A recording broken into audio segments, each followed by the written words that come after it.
Bonjour, cette vidéo est consacrée aux exercices sur le calcul tensoriel et la notation indicielle.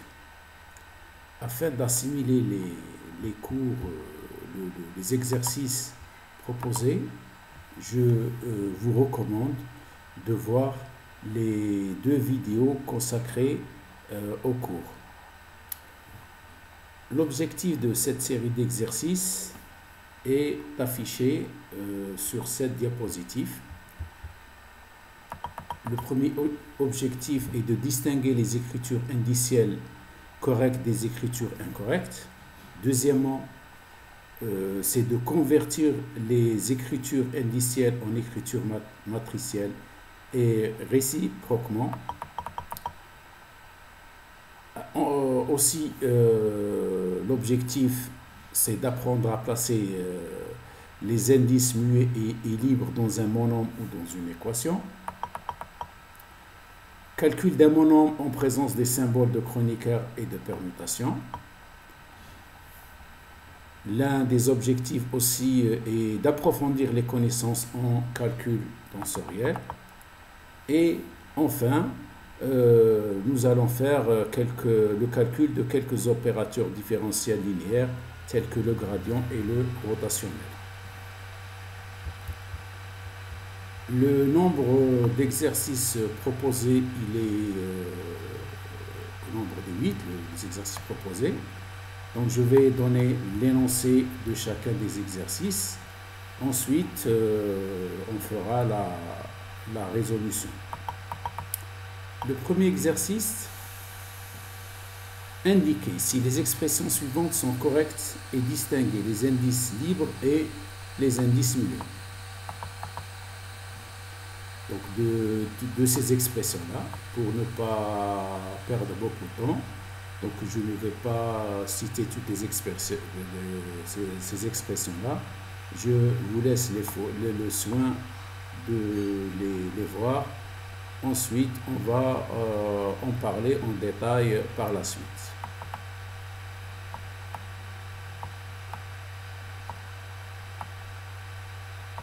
Deuxième exercice consiste à transformer les équations indicielles en écriture matricielle des expressions qui sont affichées.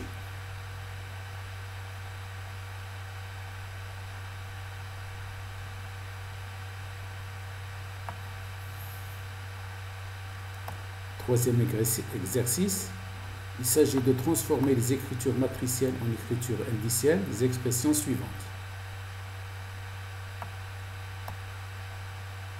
Quatrième exercice, calculer les expressions qui sont affichées sur l'écran.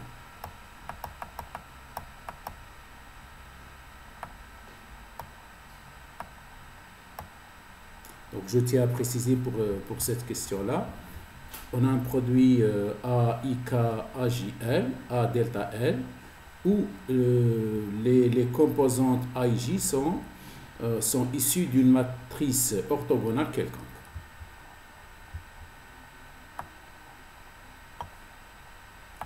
Cinquième exercice,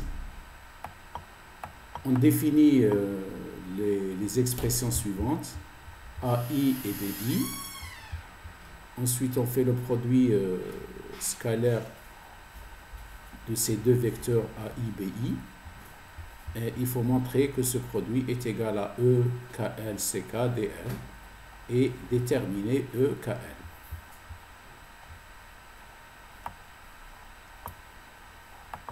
Sixième exercice, montrer que l'écriture indicielle EKL est égale à AIK BIL correspond à l'écriture matricielle. Donc la matrice E est égale à la matrice A transposée par B.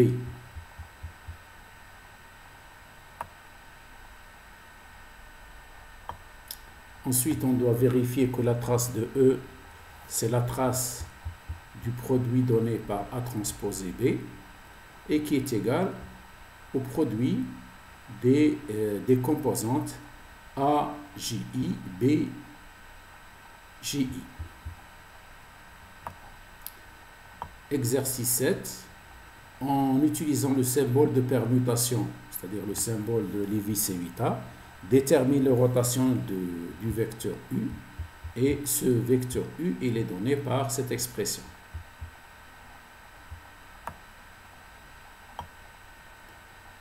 Le dernier exercice, on donne un champ de vecteur U en coordonnées cartésiennes et on demande de déterminer le gradient de ce champ vectoriel. Bon, avant de voir les résolutions, j'aimerais bien vous conseiller de faire ces exercices. Ensuite, de revoir cette vidéo afin d'assimiler bien le cours.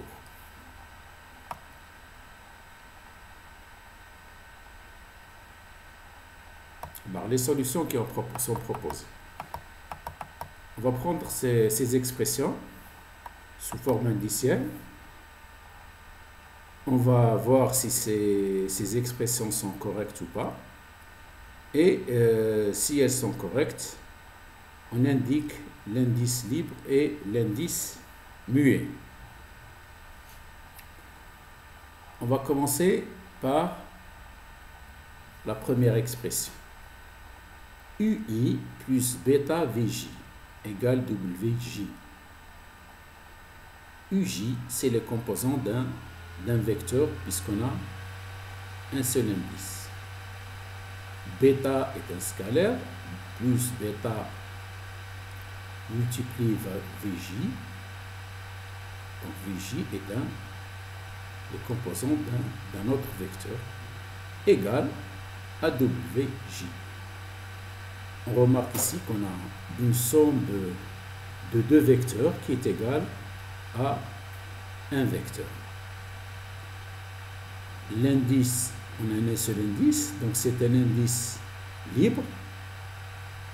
Et cet indice-là, il est d'une part et d'autre de cette égalité. Donc cette écriture est correcte et J est un indice libre.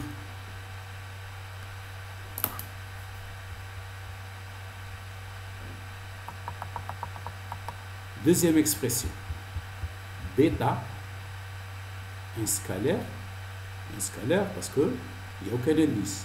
Et si on n'a aucun indice, c'est un scalaire. Plus W avec un indice I qui est répété 3 fois. Donc cette forme est incorrecte. Pourquoi? Parce que si un indice est répété plus de 2 fois, ça n'a aucun sens. Donc cette expression est erronée, ce qui veut dire que les indices ici n'ont aucune signification.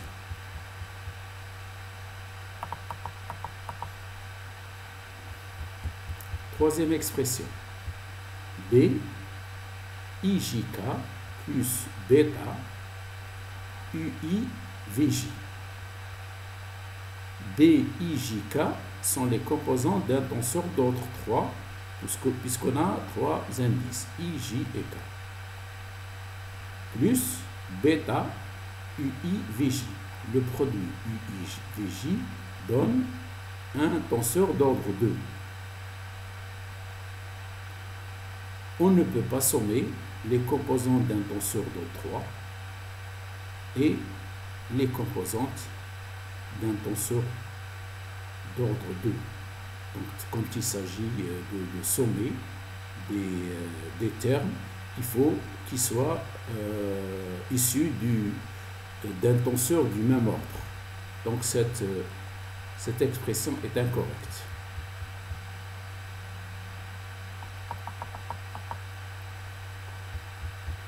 Expression suivante. B, IJ plus phi, UI, VJ.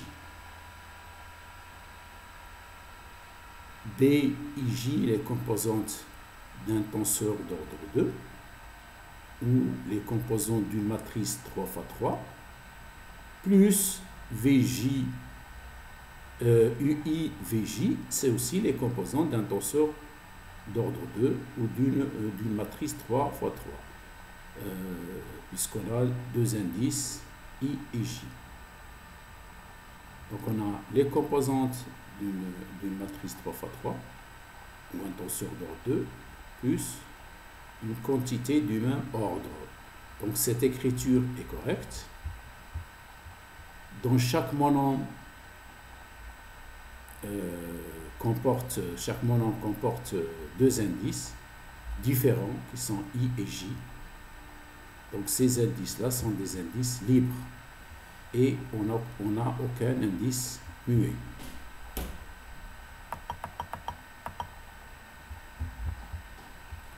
AIJK plus CI VJ VK. AIJK, composante d'un tenseur d'ordre 3, puisque on a trois indices différents, I, J et K. Le monombre CI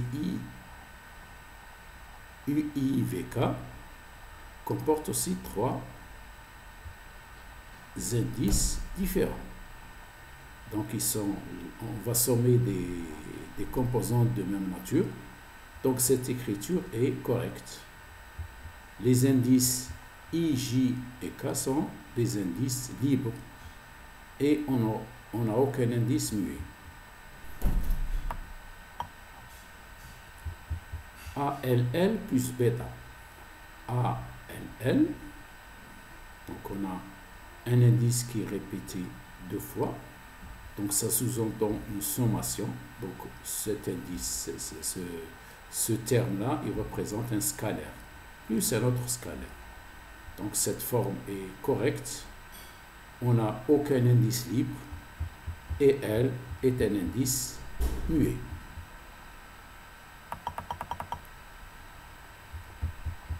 ALL plus CI. ALL, comme on vient de le voir, c'est une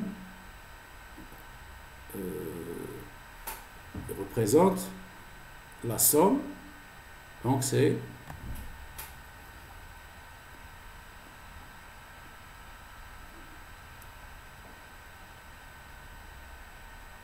un tenseur d'ordre 0. Un tenseur d'ordre 0 est un scalaire. Plus CI, c'est les composantes d'un vecteur, puisqu'on a un indice I. Donc on ne peut pas sommer un scalaire plus avec les composantes d'un vecteur. Cette écriture est erronée, donc elle est incorrecte. Exemple suivant. AJJK. AJJ est répété deux fois, donc c'est un indice muet, puisqu'il est répété deux fois. K est l'indice libre. Donc ici on a les composants d'un tenseur d'ordre 1, c'est un vecteur, plus bêta, un scalaire, VK, c'est les composants d'un vecteur. Donc cette somme est licite, puisque on a les composants d'un vecteur plus des composants d'un vecteur. Donc dans ce cas-là, K est un indice, il est apparent dans les deux monombres, donc c'est l'indice libre, et JJ est plutôt l'indice J est répété deux fois, donc c'est un indice muet.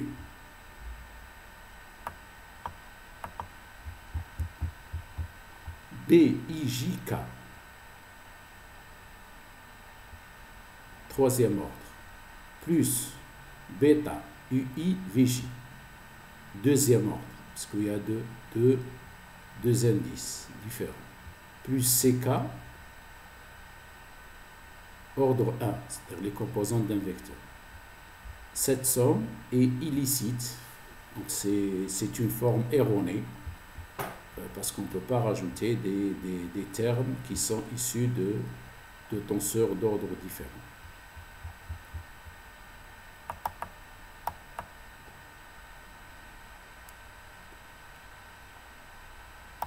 Deuxième exercice. On donne la forme indicielle et on demande de transcrire cette forme indicielle en écriture matricielle. Bêta, VK. Bêta est un scalaire. V indice K, c'est une composante d'un vecteur. Donc c'est le produit en écriture matricielle d'un scalaire par un vecteur. Donc V, on met une flèche au-dessus de V pour indiquer que c'est un vecteur en écriture matricielle.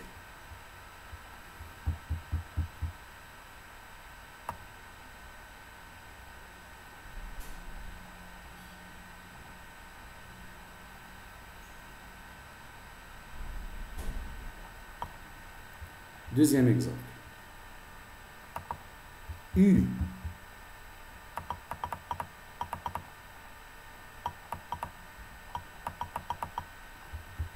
UI, VI. I est un indice qui est répété deux fois dans ce monom. UI, c'est les composantes du vecteur U. U et VI, c'est les composantes d'un vecteur V. UI, VI signifie qu'on a une sommation par rapport à cet indice puisqu'il est répété deux fois. Donc, il s'agit ici d'un produit scalaire du vecteur U par le vecteur V.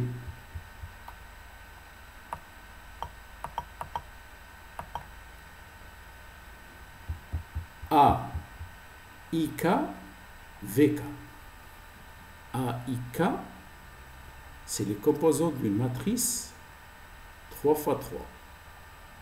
VK, c'est les composantes d'un vecteur.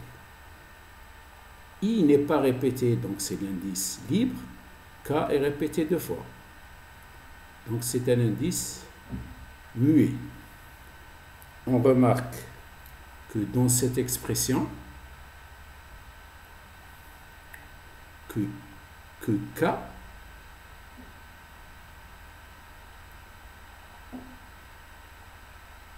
dans la composante AIK et K dans la composante de V, ils sont contigus.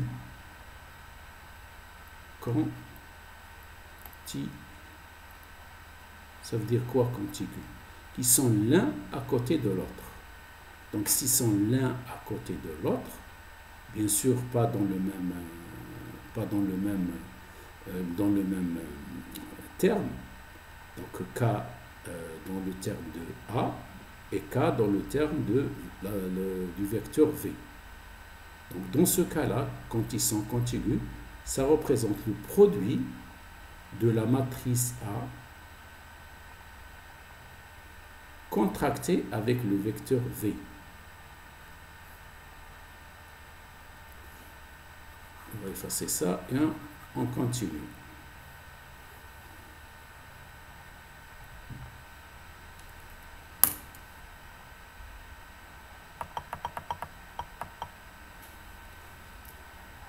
A, JI, A, JI,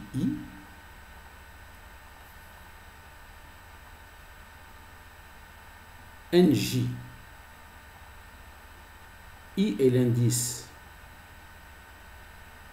libre, J est l'indice muet, puisqu'il est répété deux fois. Dans ce cas-là, l'indice muet, dans les composantes de A et les composantes 1, il n'est pas contigu. Les J ne sont pas contigus. Donc, pour le rendre contigu, il faut le mettre après le I. Donc, ce produit, il représente A transposé contracté avec le vecteur N. Donc, si on change la position, c'est-à-dire d'un indice, puisqu'il s'agit ici d'une matrice A, JI, c'est la matrice. Donc, pour qu'il soit contigu, je mets J à la place de I, c'est-à-dire les deux indices. On aura un changement de position entre les deux indices. Pourquoi? Parce que pour mettre le J contigu. Donc, si c'est A, JI, c'est A.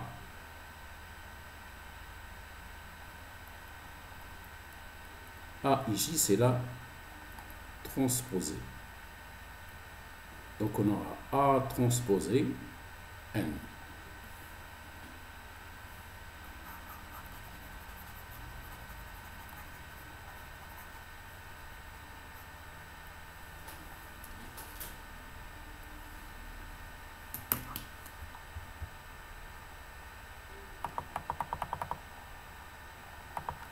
A,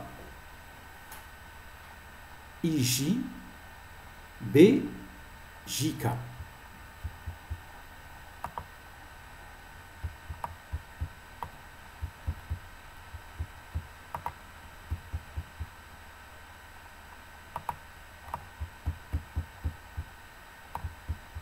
AIJ, BJK. Analysons ce produit. Il faut bien préciser qu'on a ici un produit de nombres réels. Donc AIJ, c'est les composants de la matrice A. BJK, c'est les composants de la matrice B. L'indice I et J, I et K, pardon, sont des indices libres. J est répété deux fois. Donc c'est l'indice muet. J, les deux J sont contigus. Donc ici on a A, la matrice A, par la matrice B.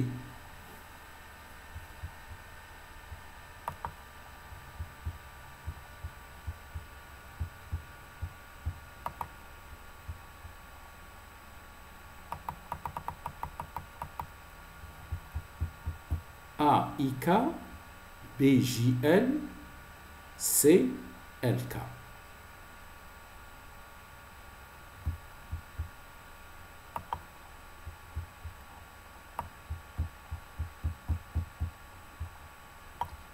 AIK, BJL, CLK. I n'est pas répété. Dans ça c'est un monombre. Dans ce monombre, on a trois composantes. Les composants de la matrice A, les composants de la matrice B et les composants de la matrice C. I n'est pas répété, J n'est pas répété, c'est des indices libres. K est répété deux fois, N est répété deux fois, donc c'est des indices muets. Voyons comment on retrouve le produit matriciel qui correspond. A, I, K. Donc, I, c'est l'indice libre, K est l'indice muet. Je cherche quelle est la composante où on a l'indice K. B, il n'y a pas l'indice K. C'est C où il y a K. Donc, je vais ramener la composante C à côté de A pour voir les indices. Donc, on aura AIK, CLK par BJL. Ici, l'indice K ne sont pas contigus. Le contigu ou pas, il ne concerne que les indices muets. Donc, ils ne sont pas contigus. Pour qu'ils soient contigus, il faut que je transforme cette matrice. C'est-à-dire, au lieu d'avoir LK, j'aurai KL. K, l'indice K, il va précéder le L. Donc, je vais transformer cette matrice. Donc, on aura A par C transposé. une fois que j'ai fait cette transformation. Donc on aura AIK, CKL. Ensuite, j'ai BJL. BJL. L est un indice muet. On voit bien que le produit C par CKL, BJL, les indices muets ne sont pas contigus. Donc pour qu'ils soient contigus, L, il faut qu'il devance le J. Donc si je vais transformer aussi cette matrice, je vais prendre ça, transposer. Donc j'aurai ici C transposé par B transposé. En fin de compte, on aura A, ce produit, c'est A, contracté avec C transposé, contracté avec B transposé. J'attire votre attention pour vous dire que le produit matriciel n'est pas commutatif. C'est-à-dire que je dois faire ce produit dans un ordre bien précis. A, contracté avec C transposé, contracté avec B transposé. Ça, c'est des matrices. Par contre, là, je peux interchanger les positions des différents termes de ce monombre. Je peux par exemple faire CLK qui multiplie BJL qui multiplie AIK. Où je commence par exemple BJL, AIK, CLK. Pourquoi? Parce que le produit, ici, touche des nombres réels. Donc ce produit est commutatif et le produit matriciel n'est pas commutatif. Seulement, là on doit faire attention, c'est la position des indices. Pour connaître, deviner le produit réel, matriciel issu du produit donné par le produit entre les composantes. Donc on doit bien positionner nos indices.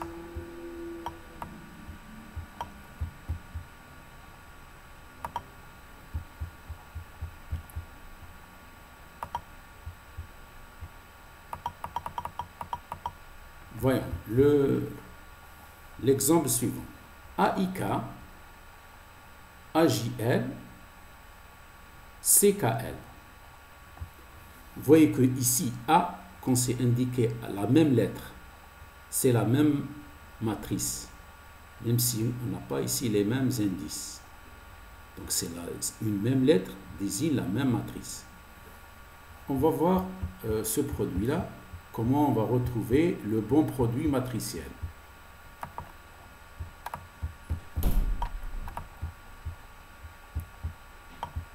AIK, AJL, CKL. La même chose qu'on a vu tout à l'heure. Donc je commence AIK. I c'est un indice. I et J sont des indices libres. K et L sont des indices muets. Je vais chercher à partir. Donc j'ai A. Je cherche quelle composante qui a le même indice muet. Si l'indice I c'est l'indice libre, K est l'indice muet. C'est C, puisque j'ai KL. Donc je vais transformer AIK par CKL, je vais le ramener avant AJL. Donc je vais voir le produit AIK, CKL. L'indice K sont contigus. Les indices sont contigus. Donc s'ils sont contigus, donc ce produit AIK, CKL, il va nous représenter le produit de la matrice A par la matrice C. Voyons. CKL, AJL. L'indice L ne sont pas contigus. Donc pour qu'il soit contigu, il faut que le L, ici, il faut qu'il devance l'indice J. Donc je dois transformer la matrice A. Donc j'aurai A transposé. Donc c'est C par A transposé. Donc ce produit-là, c'est A par C par A transposé.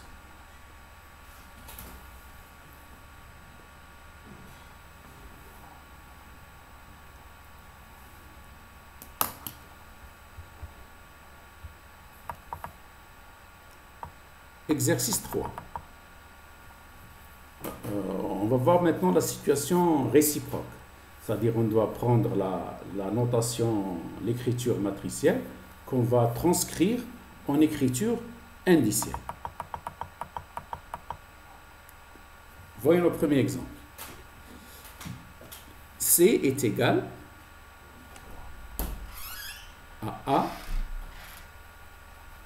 par B. Donc on a un produit contracté entre deux matrices. Si je considère que c'est donc le produit contracté, on a A qui est d'ordre 2, B qui est d'ordre 2, B qui est d'ordre 2. Donc le produit contracté de deux tenseurs d'ordre 2. Donc j'aurai 2 plus 2 moins 2.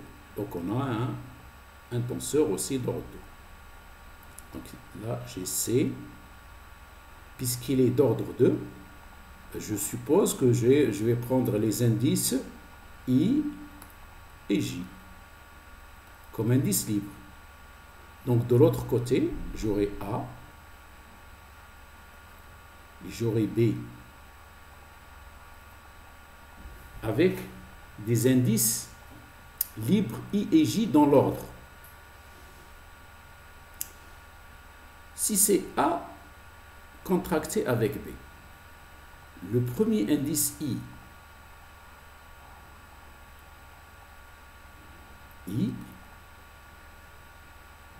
ensuite j'aurai besoin d'un autre indice qui est muet. Supposons j'en prends la lettre K, ce sera I, K.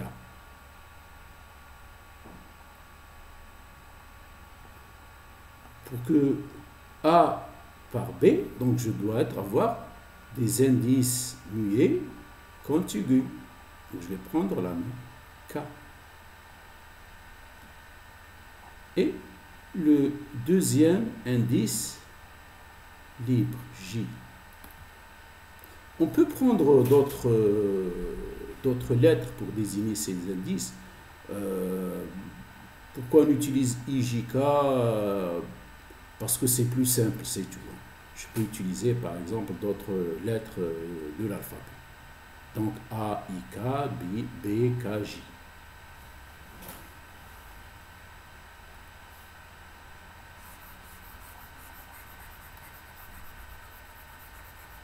Voyons maintenant l'exemple suivant.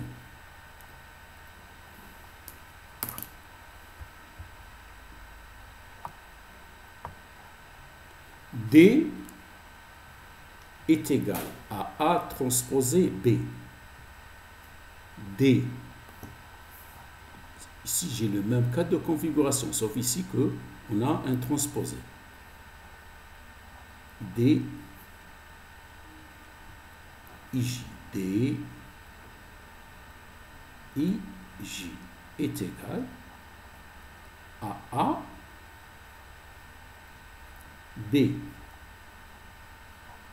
Remarquez, ici on met un point pour montrer qu'on a un produit contracté.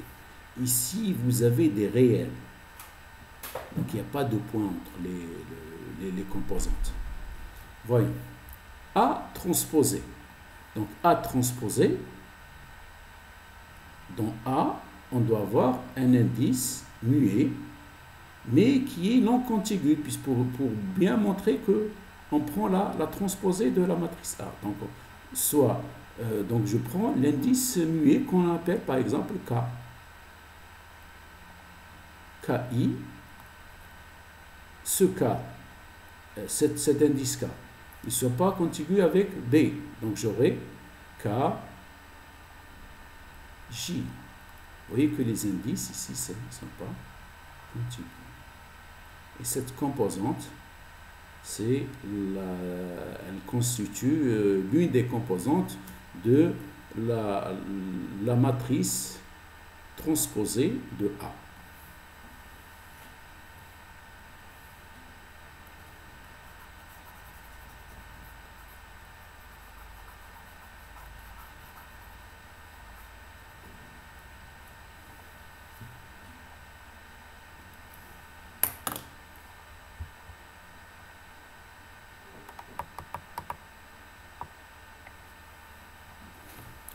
Voyons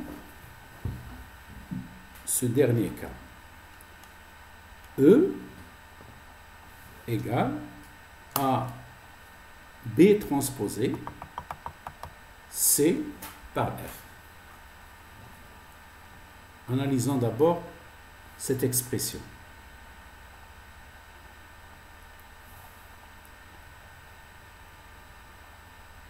On a E, un tenseur du second ordre.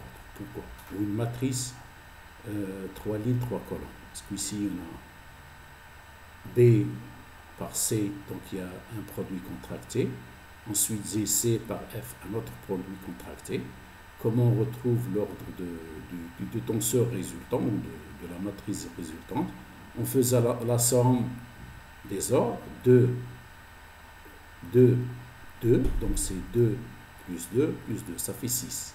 On va soustraire les produits contractés. Donc on a 6 moins 2 moins 2. Donc 6 moins 4, ça donne 2. Maintenant, comment on va retrouver ce produit-là sous forme indicielle? E. On décide qu'on prend I et J comme indices libres. Donc j'aurai B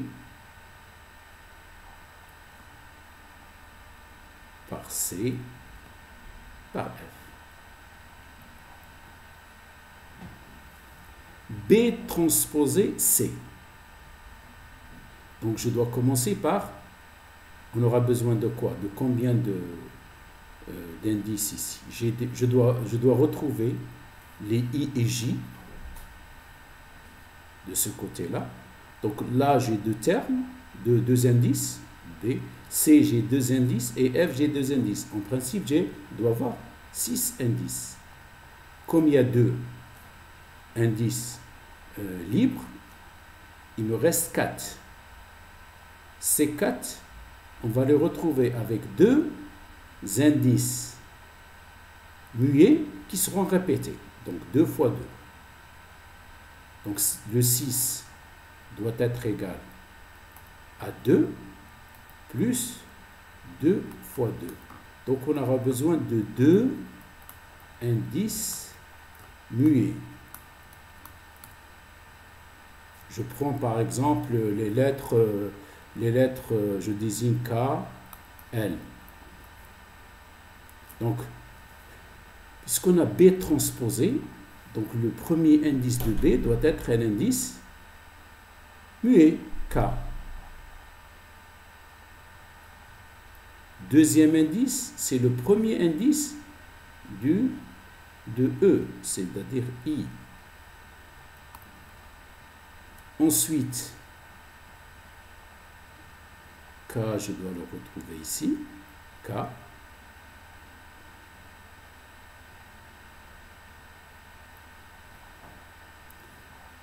K, C par F. C par F. Donc je dois avoir un deuxième indice pour C qui correspond au premier indice de F. Pourquoi? Parce que j'ai un produit contracté ici. Donc ça ne peut être que un indice muet. Donc je prends par exemple L. KL. Et je dois retrouver ce L ici. L. Et on termine avec le deuxième indice. Le deuxième indice libre J. Donc, comme vous le remarquez, le premier terme, il comprend un indice libre, un indice muet. Le deuxième, il ne comprend que des indices muets. Et le troisième, il comprend un indice libre et un indice muet. Ce produit de ces termes-là, comme le produit est commutatif, on doit garder les mêmes indices, mais je peux les placer dans un ordre différent. Par exemple, je peux dire c'est FLJ, BKI, CKL. Je peux dire que CKL, FLJ, BKI. Donc, parce que là, c'est un produit entre nombres réels. Si par exemple le BKI, ce qu'il faut comprendre, c'est quand on écrit B comme ça, B matrice, ça c'est toute la matrice. Et là, vous avez une matrice, et là, vous avez une matrice, avec bien sûr toutes les composantes. Les 9 composantes, pour chacune. Par contre, là, en écriture indicielle, on agit sur les composantes. C'est-à-dire, je prends ça, c'est une composante de B. Donc, il faut faire attention à ce genre d'écriture. Par exemple, si j'écris FLJ, CKL, BKI. Donc, il faut d'abord retrouver les indices, d'accord, la concordance des indices, la disposition des indices dans ce monome-là, pour retrouver le produit matriciel correspondant. Donc, on doit faire attention à ce genre de problème. Et on verra plus tard un exercice qui va être une application de ce que je viens de vous annoncer maintenant. Donc, on a vu ici les deux formes d'écriture du calcul tensoriel, que ce soit en écriture indicielle ou matricielle.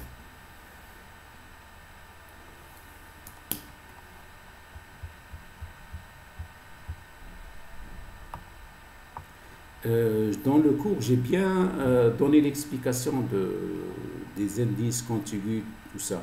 Donc, si vous avez des problèmes, il vaut mieux revoir le cours. Bon, maintenant, exercice 4. On va calculer certaines composantes. Les premières composantes, ils concernent l'indice de Kronecker. Soit calculer delta II. Delta, c'est les composantes de la matrice identité. C'est-à-dire, c'est la matrice 1, 0, 0, 0, 1, 0, 0, 0, 1. Donc, vous voyez que quand I égale à J, c'est égal à 1. Et quand I différent de J, c'est égal à 0. Delta I est répété deux fois. Ça sous-entend une sommation par rapport à cet indice. Et comme I, il prend les valeurs 1, 2, 3, donc on aura delta 1, 1, plus delta 2, 2, plus delta 3, 3. Delta 1, 1, c'est ça, delta 1, 1. Delta 2, 2, delta 3, 3. C'est égal à 3. On peut anticiper sur le résultat. Quand on a delta, delta soit il est égal à 1, soit égal à 0. Comme c'est un indice muet, ici I est indice muet, on doit trouver un entier. On doit trouver un scalaire et un entier dans ce cas-là.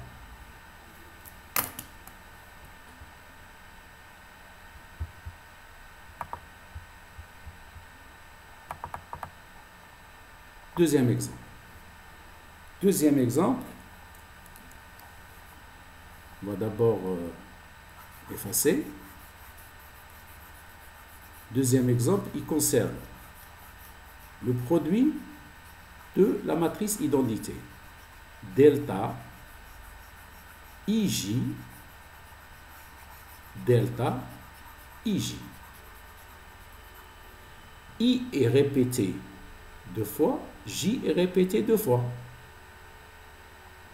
Donc I et J sont des indices muets.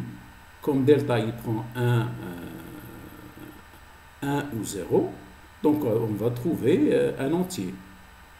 Donc I et J sont répétés, donc ça sous-entend une somme par rapport à I et une somme par rapport à IJ. Quand je dis 1 à 3, c'est-à-dire il prend 1, 2, 3. C'est des entiers. Donc de delta IJ delta JI. Donc je fixe par exemple I1. Donc ce sera delta 1J delta J1 plus, donc j'en prends I égale à 2, delta 2J delta J2 plus I égale à 3 delta 3J delta J3. Alors ce produit c'est entre les composants d'une matrice d'identité.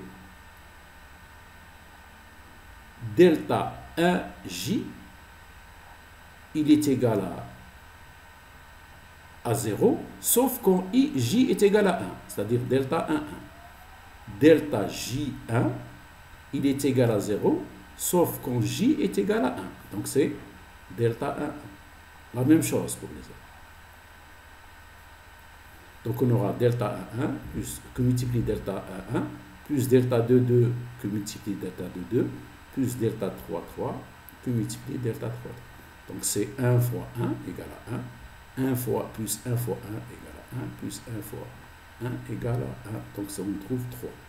Vous voyez qu'on retrouve le même résultat, mais c'est pas le même produit. Ici, on prend la trace de la matrice d'identité et là, dans cet exemple-là, on prend le produit des éléments symétriques de la matrice.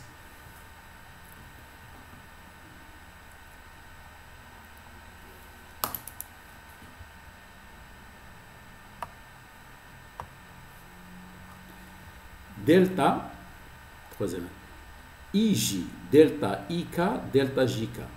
I est répété 2 fois. I, il est répété 2 fois. I est répété 2 fois.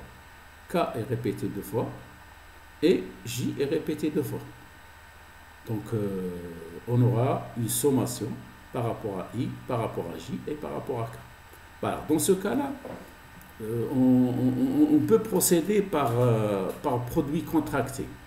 Par exemple, j'ai ici delta IJ, je cherche où est le J, c'est là.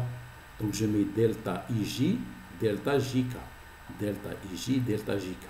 La contraction se fait par rapport à J, pardon. Donc on aura delta IK. Delta, ce produit va donner delta IK. Donc on aura delta IK par delta IK.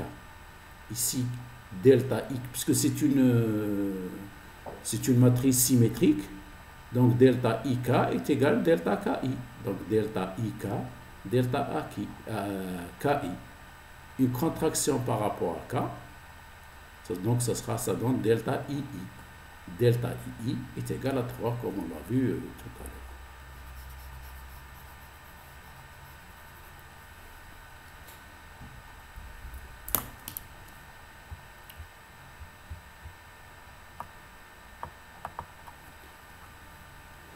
Delta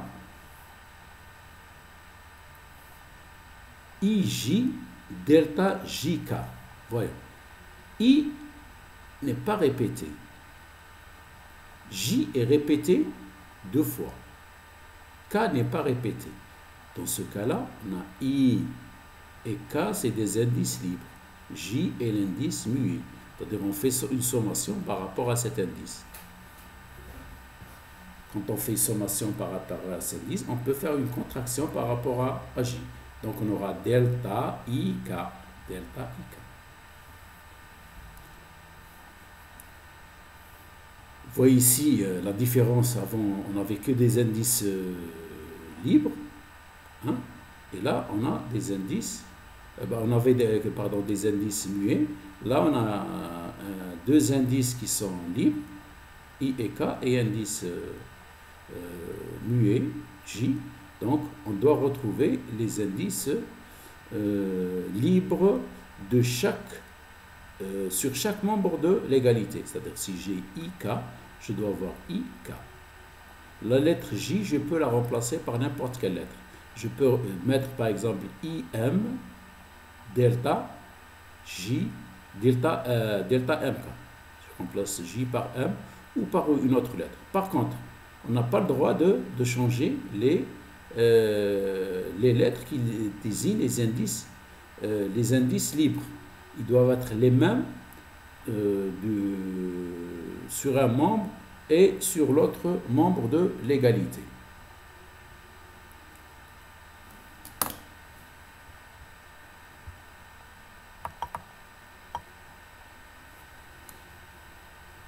Delta, IJ, l'indice de Kronecker, par une matrice, on peut dire que c'est un tenseur d'ordre 3, puisque j'ai L, I, K. Vous voyez que I est répété deux fois. I est répété deux fois. Donc, on peut ici faire une sommation, une contraction par rapport à cet indice. Donc, on aura, ce sera A, L, J, K. L'indice muet, c'est l'indice I. D'accord? Et J, c'est un indice libre. Donc, c'est l'indice muet qui doit être remplacé dans ce terme. Quand on fait une contraction, c'est toujours par rapport à l'indice muet. Ouais, là, on va faire attention. Je vous ai dit tout à l'heure, quand c'est la même lettre, c'est la même matrice ou c'est le même tenseur, même si c'est des indices différents. Donc, on a déjà comme hypothèse que les composantes de A sont les composantes d'une matrice orthogonale.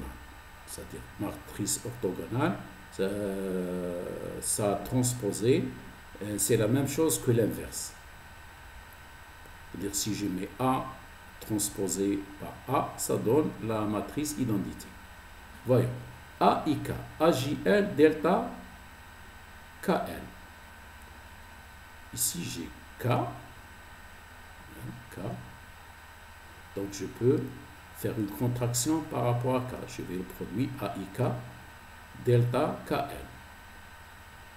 Donc, on aura AIK, AJL, où je peux faire par rapport à, j'ai le choix de le faire par rapport à K ou par rapport à AL, puisque L ici, AJL, à delta KL. Comme delta c'est une matrice identité, delta KL, je peux dire delta KL est égal à delta LK. C'est la même chose que cette matrice symétrique. Donc je vais faire AIK, AJL, delta LK, et je fais la contraction par rapport à l'indice muet qui est L. Donc on aura AJK, AIK, AJK. Vous voyez, A c'est la même matrice. Et on a dit que c'est les composantes. Ça c'est des composantes de la matrice. Quand vous avez ce produit, et on sait que la matrice est diagonale, et vous retrouvez le même indice, ici K, ça veut dire que ce produit, il donne l'indice de Kronecker delta IJ. IJ, ça veut dire que cette écriture, elle correspond à A transposé qui est égal à la matrice identité.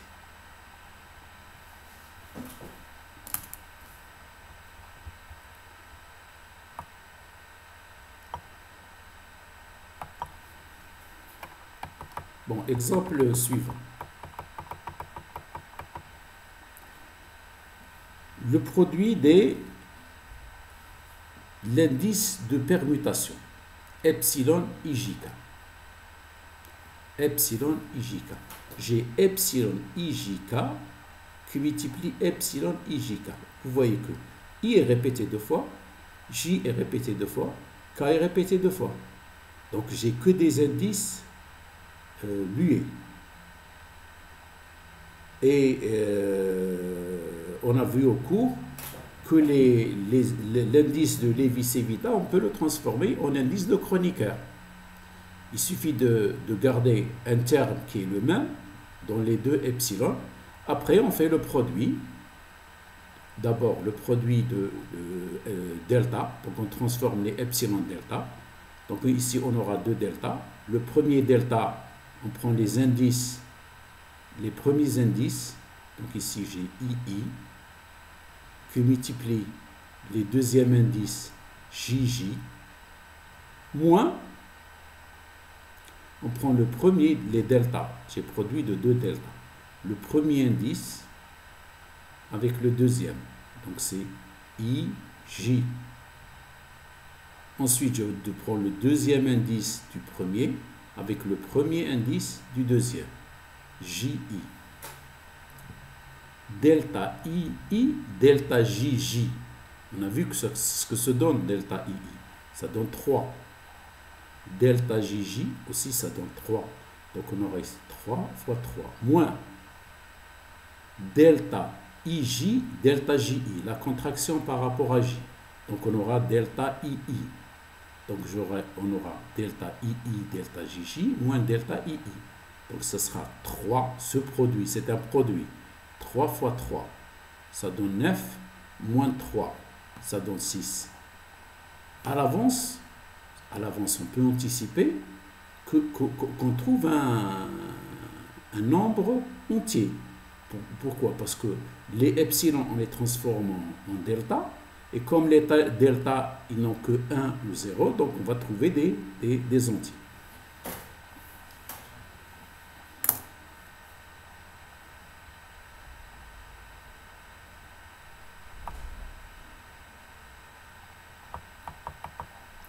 Voyons ce produit.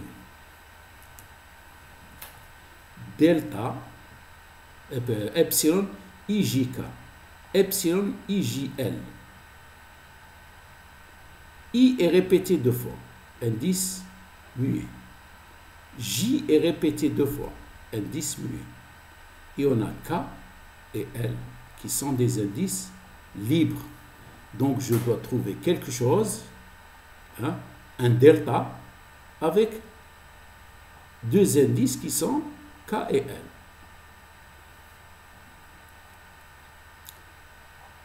On doit faire ce calcul-là.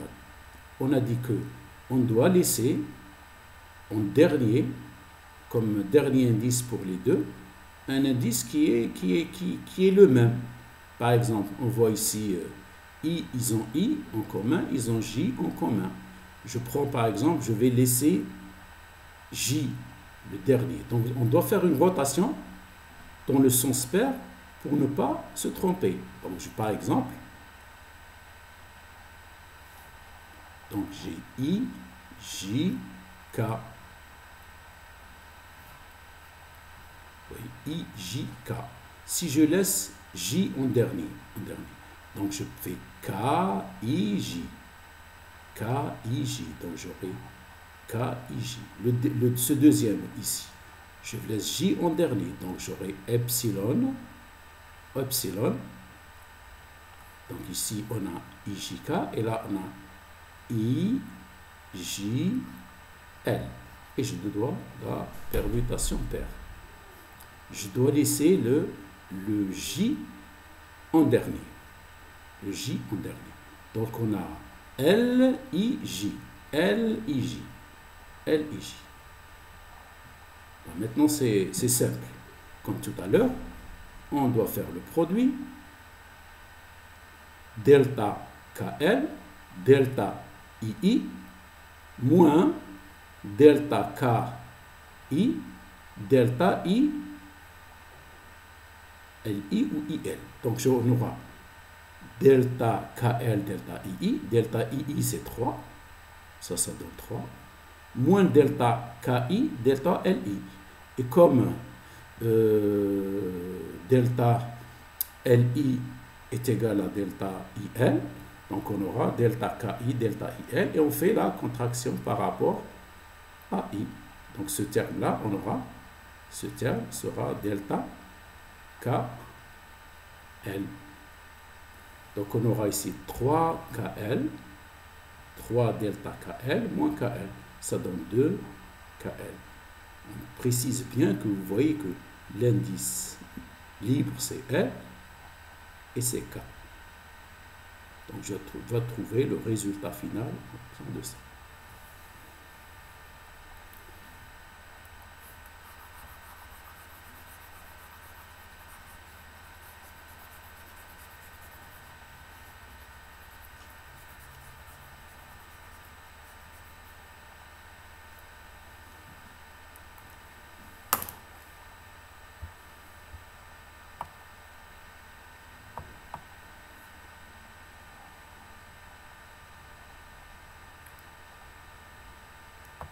Donc on doit effacer maintenant aussi pour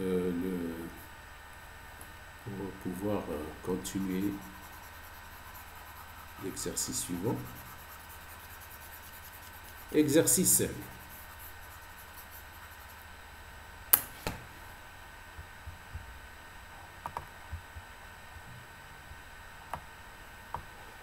On a deux expressions. AI est égal à AIJ CJ. Il y en a BI est égal à BIJ DJ. C'est comme si j'ai ici, qu'est-ce que j'ai? J'ai un vecteur. Un vecteur A est égal à B, matrice B, par un vecteur C. Pourquoi? Les J sont contigus. Ici, j'ai un vecteur B qui est égal à, ici on a, pardon, B. Ici on a un A et c'est un produit contracté, d'accord? Vous voyez que quand c'est des composantes, on ne met pas le point. Si on a B est égal à B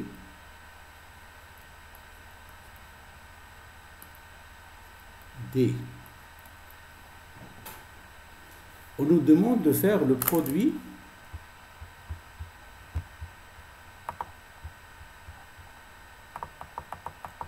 de AIBI et pour montrer cette relation-là, que ce produit, il doit être égal, bon l'énoncé, je reviens à l'énoncé. D'abord à l'énoncé de cet exercice. Voilà. On définit AIBI. On nous demande d'écrire le produit scalaire et montrer qu'il peut s'écrire sous cette forme-là et déterminer là les composantes EKL. Donc on doit faire d'abord le produit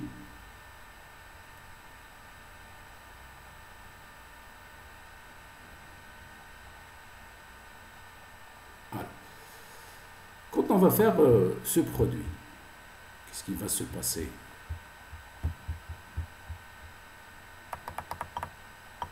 Vous voyez ici, si je prends I, c'est un indice libre, je dois le trouver dans les deux membres. Donc vous voyez I. Ici, c'est un indice muet. C'est-à-dire ça, l'indice J, je peux le remplacer par n'importe quelle lettre. La même chose ici. BI, c'est BIJ, DJ. J aussi, je peux le remplacer par n'importe quelle lettre.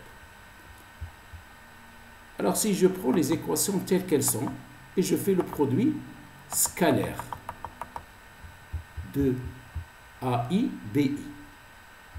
Et je recopie bêtement ces expressions-là. Donc j'écris AIJ, CJ, BIJ, DJ. Qu'est-ce qu'on remarque? On remarque que J, il est répété ici. 1, 2, 3, 4 fois. C'est illicite dans une expression en écriture indicielle. Ce n'est pas possible de la représenter de telle façon. Donc, qu'est-ce qu'on doit faire? On doit changer les indices. Soit je change les deux indices muets dans l'équation, dans cette équation, qui est l'indice J, et aussi la même chose pour l'autre équation.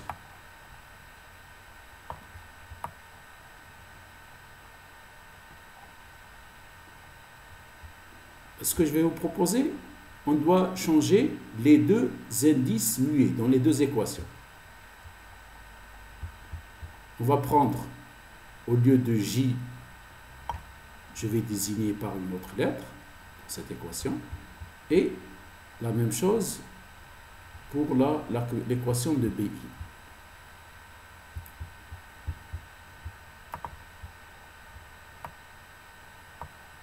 Donc, dans cette expression, je le remplace par J, le remplace par K. Et dans cette expression, je le remplace par N. Et je fais mon produit. Donc, j'aurai AI est égal à AIK, CK. On a le droit de le faire. Parce que là, les indices muets, on peut les changer. Par contre, l'indice libre, ce n'est pas possible. BI, ça sera BIL, DN. Et on fait le produit. Vous voyez que maintenant, j'ai AI, BI, c'est AIK, CK, BIL, DN. Je vois que I, il est répété 2 fois, K est répété 2 fois, et L est répété 2 fois. Je sais que ce produit, c'est un produit scalaire, ça va donner un scalaire. Donc, les indices, ils sont tous répétés 2 fois. I, K, L. Les 3 indices sont répétés. Donc, je vais mettre, donc puisque c'est des nombres réels, donc je peux changer, c'est commutatif, je peux changer la position de n'importe quelle composante ou n'importe quel terme. Donc, supposons, je vais mettre AIK, BIL, CKDL.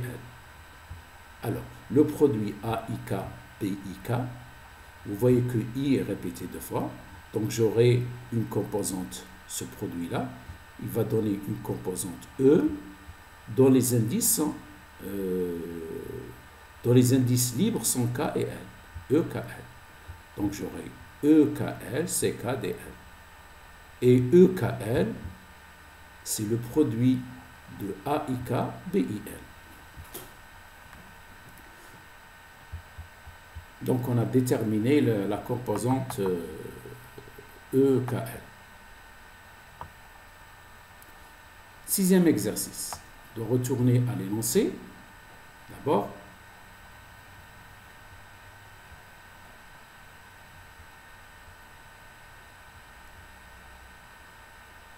sixième exercice. Montrer que l'écriture EKL égale AIK BIL correspond à l'écriture matricielle. E, la matrice E est égale à A transposé par B. Vous voyez, je dois faire 2 calculs. Un calcul en se basant sur l'écriture indicielle. Ensuite, je vais faire le calcul en se basant sur cette relation en calcul matriciel. Et je vais voir si ça correspond ou pas. Vous voyez que quand on fait un calcul, c'est un calcul du type algébrique ici. J'ai un réel est égal à un produit de 2 réels. Vous voyez que EKL, donc j'ai 2 indices, K et L, donc puisqu'on est en dimension 3, donc il est de rang 2, et on aura 9 composantes. ce produit, vous voyez KL. Donc je dois voir dans le second membre K et L. Dans l'ordre K, ensuite L. Et j'ai l'indice I qui est répété. Donc c'est l'indice muet. Donc on doit faire déterminer les 9 composantes en faisant une sommation de AIK, BIL en variant I de 1 à 3.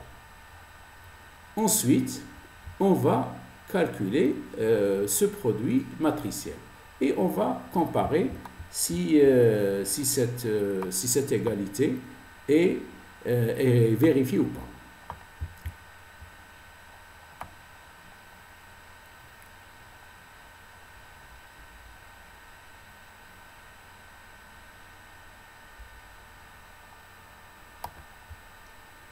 Voilà.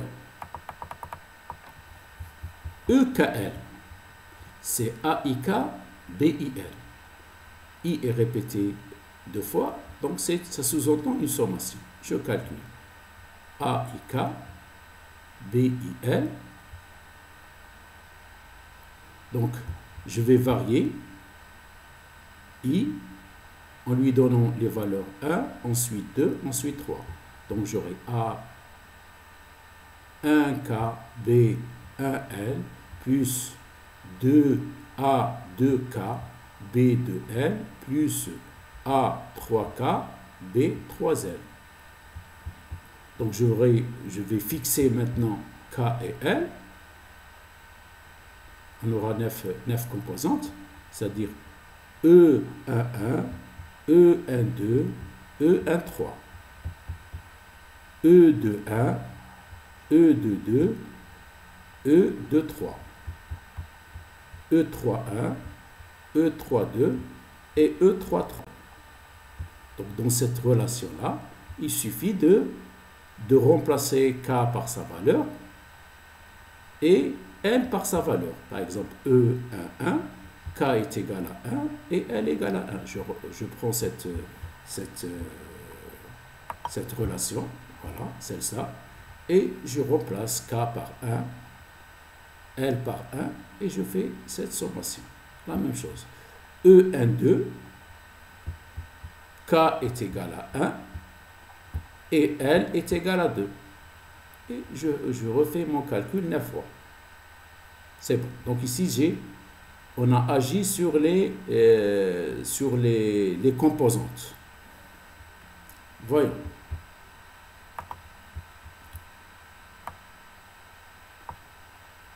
Maintenant, il faut faire le calcul matriciel. Je suppose qu'on a une matrice A et on doit calculer sa transposée. Donc, on met la transposée.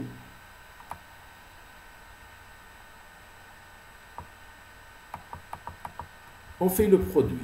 On a une autre matrice B. On fait le produit de A transposé par B. Et on calcule. On fait un calcul matriciel maintenant. Vous voyez. La première composante, la première ligne de la matrice A par les composantes de la première colonne. Et ainsi de suite, c'est un produit matriciel comme vous avez l'habitude de le faire.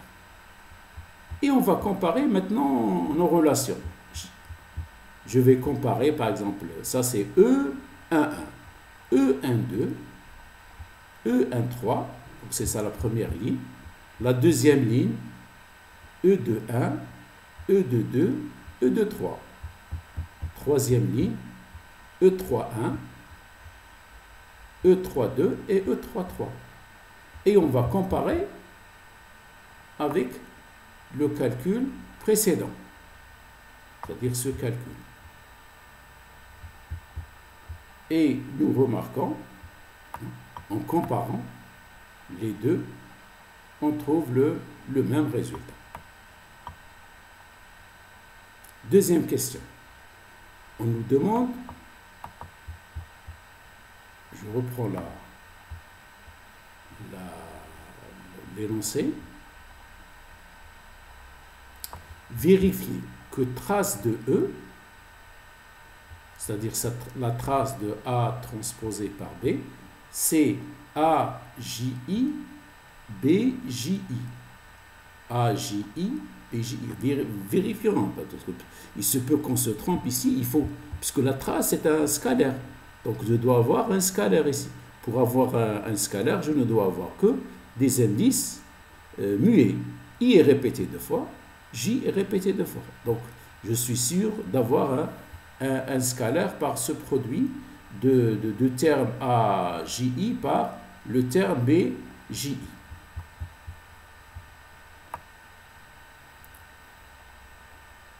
On reprend maintenant.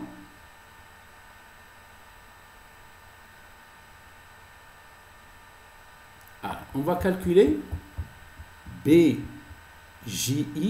AJI, BJI. C'est-à-dire, vous voyez que J est répété 2 fois, I est répété 2 fois. Donc, une sommation, une double sommation. Une sommation par rapport à I et une sommation par rapport à J. Donc, J de 1 à 3, I de 1 à 3, et en faisant ce produit. Donc, on doit prendre ces composantes. Je fais par exemple la sommation par rapport à I. D'accord? Donc j'ai cette expression. Ensuite, je vais décomposer chaque composante. AJI, BJI, et je vais la calculer en variant J maintenant en prenant la valeur 1, 2, 3. Donc j'aurai 3 composantes ici, 3 composantes et 3 composantes. Vous avez ici la somme, c'est-à-dire c'est AJI, BJI, ce sera la somme sur 3 composantes. Parce que le J, je le varie 1, 2, 3. Donc AJ1, BJ1, ça va me donner cette valeur. AJ2, BJ2, c'est-à-dire ce terme, il va donner ça. AJ3, BJ3, il va donner ça. Ensuite, je vais maintenant sommer. Le tout, je vais le sommer. AIJ, BJI, donc ce sera cette somme, plus cette somme, plus cette somme.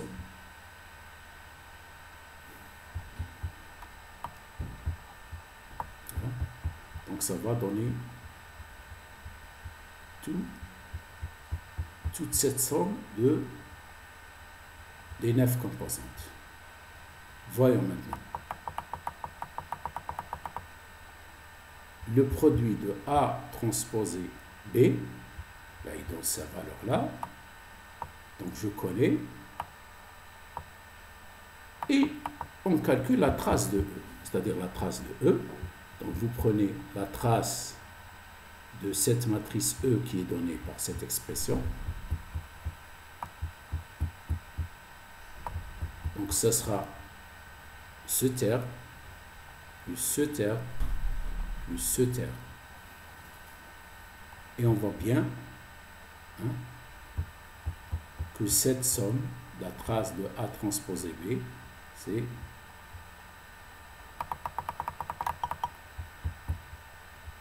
là vous avez le premier terme.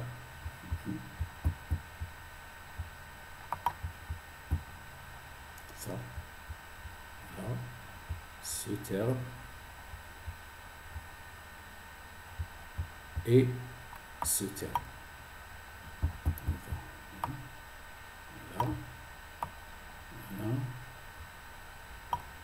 Et donc, je vais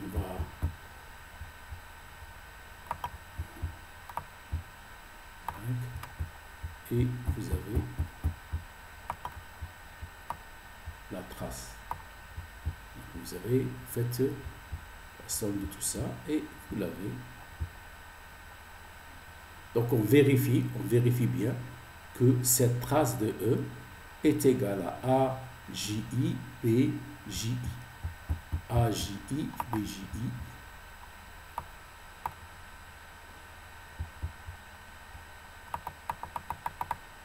AJI, BJI, c'est-à-dire ces termes-là que vous voyez. Donc c'est cette somme-là, c'est exactement pareil que ce que vous voyez ici. Voilà.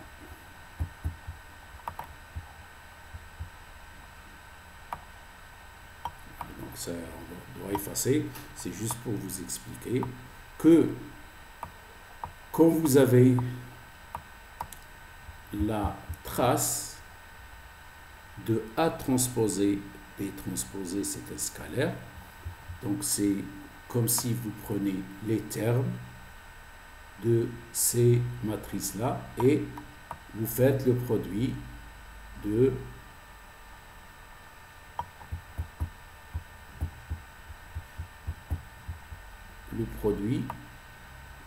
de ces termes-là qui sont représentés par AJI, BJI. Donc la trace d'un produit, la transposée de A par la transposée de B, ce sera les composantes AJI de A qui multiplient les composantes BJI de B.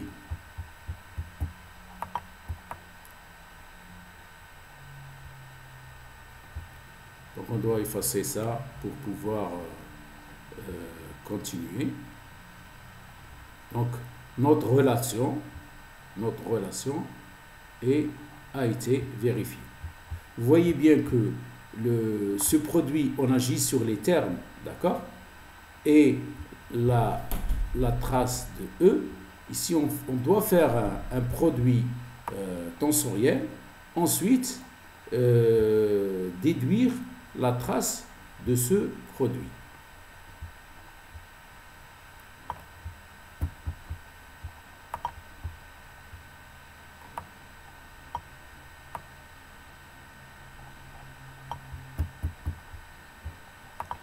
Il reste deux exercices. Le premier exercice, c'est une application du rotationnel. On donne un vecteur U en coordonnées cartésiennes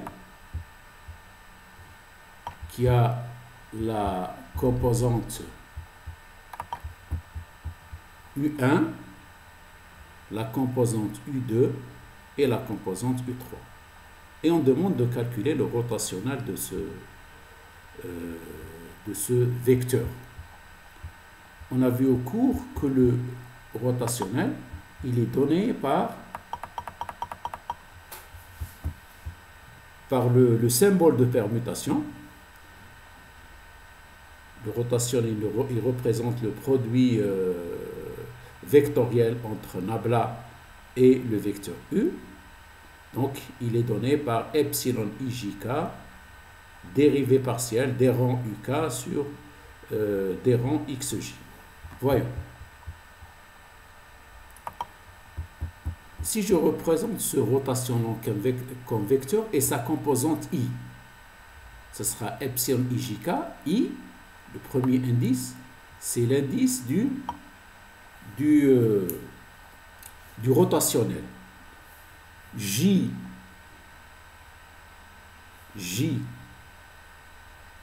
est l'indice de nabla, je dérive par rapport à J, et K étant l'indice du vecteur que vous considérez. Voilà, c'est comme ça. Et on prend l'indice, le symbole de permutation epsilon ijk, on prend les valeurs I, J et K. Il est égal à 1 en rotation paire, il est égal à moins 1, plus 1, moins 1 en rotation impaire. C'est-à-dire si je fixe rotationnel de U comme indice, je lui donne I. Donc il aura la première composante, I égale à 1, la deuxième composante et la troisième composante. Voyons, la première composante. On a 1, 2, 3. Donc j'aurai la rotation paire epsilon 1, 2, 3. Et la rotation epsilon impaire, c'est 1, 3, 2. Il suffit ensuite de voir les indices. Celui qui est au milieu, c'est la dérivation. Et le dernier, c'est la composante du vecteur. C'est-à-dire ici, on a U1, U2 et U3. On retrouve ça facilement les composantes. Donc epsilon 1, 2, 3. Donc des rangs U3 sur des rangs X2. Plus, je prends là la permutation impaire. La permutation impaire, c'est 1, 3, 2, 1, 3, 2. Donc j'ai ici, on a le D2. Ici, c'est 3. Ici, on a 3. Donc, 1. Et donc, on aura quoi? Ça, c'est égal à 1. Epsilon 1, 2, 3. Et là, on aura moins 1. Donc, ce sera U de Z sur D, Y. U de U, Y, c'est-à-dire U2, sur D, des Z ici. Ici, c'est un Z. Pour bien retenir, si c'est la composante suivant X, on n'aura pas le dérivé par rapport à X. Ici, c'est la composante suivant Y, on n'aura pas de dérivation par rapport à Y.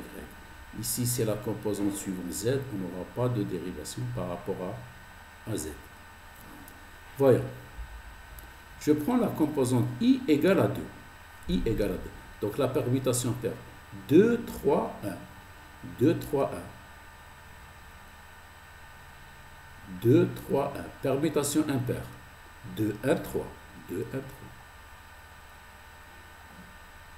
Dérivation par rapport à X. Et ça, c'est 1. La même chose. Dérivation. Et ça, c'est 3. Ça, c'est égal à 1. Et epsilon de 3 moins 1. Donc, je vérifie bien. C'est UX. U1, c'est UX. Ça, c'est 3, c'est par rapport à Z. U3, c'est UZ. U1, c'est X. Voyons. Quand I est égal à 3, donc j'aurai 3, 1, 2. 3, 1, 2, dans le sens pair. Dans le sens impair, on aura 3, 2, 1. 3, 2, 1. Ça, c'est 1. Ça, c'est moins 1. Voyons. Donc, je dérive ici par rapport à x1. Et ça, c'est la composante 2. Je dérive par rapport à 2. Et ça, c'est la composante 1. Donc, ça sera d de uy sur dx plus, c'est-à-dire pourquoi plus avec le epsilon 2, 3, 1, c'est moins. Donc, ça sera d de x sur d de y. Et dérivons maintenant. On dérive. Quand on dérive, on trouve ce résultat. Donc, c'est plus facile qu'on travaille avec le rotationnel. On ne reprend que cette relation. Bon, j'attire votre attention, s'il vous plaît. Ça, c'est valable, hein, les dérivations. C'est dans le cas en coordonnées cartésiennes. Si vous avez en coordonnées cylindriques et sphériques, c'est beaucoup plus compliqué. Pourquoi? Parce que en coordonnées cylindriques et sphériques, les vecteurs unitaires ne sont pas constants. Ils sont variables. Donc, pour déterminer les rotationnels, on a recours à des formulaires qui donnent directement le rotationnel ou le gradient ou le Laplace. Voilà. Donc, il nous reste un seul exercice.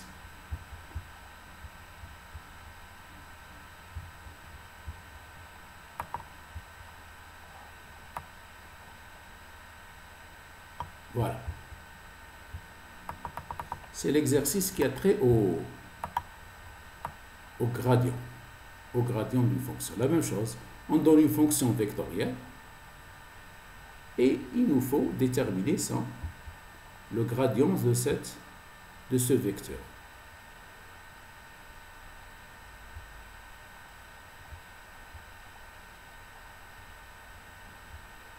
Ce vecteur, il a pour composante U1, 1 plus x1, comme composante U2, x1, x2, et comme troisième composante, x3 moins x1. Donc on note le gradient de U, le gradient